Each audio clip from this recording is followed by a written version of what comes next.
नमस्कार मित्रांनो, आज चालू असलेल्या श्री संत बाळूमामा यात्रेनिमित्त भव्य असं एक दुसरा एक बैलगाडा शहरात मौजे आंबवडे तालुका खटाव P3 लाईव्हवर चालू आहे। इथं आपला सर्वांचा लाडका वृत्सम द्वादशम हिंद केसरी बकासूर दाखल झाला होता। तर शेवटपर्यंत पैरा कुणालाच माहिती नव्हता, तर तो पैरा आहे अंगरेवाडीचा रुद्रा।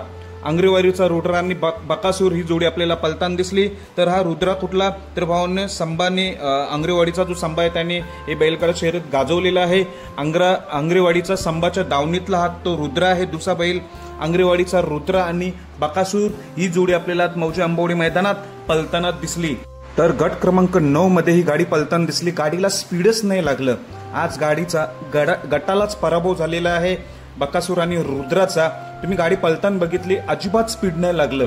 हा परिणाम आणि कारण एकच असू शकतोय, बकासूरला गॅप, कारण बकासूरला गॅप चालत नाही, त्यामुळे असे परिणाम येतात। बकासूर खूप ओढत होता, पण शेवटी दुसऱ्याच नंदींनी बाजी मारली।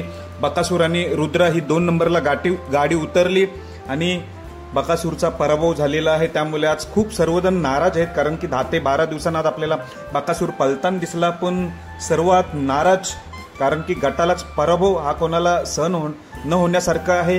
पण एकमेव खरं कारण की जास्त गॅप दिली की बकासूरला नक्कीच स्पीड कमी लागतो, एवढं निश्चित। धन्यवाद भावांनो।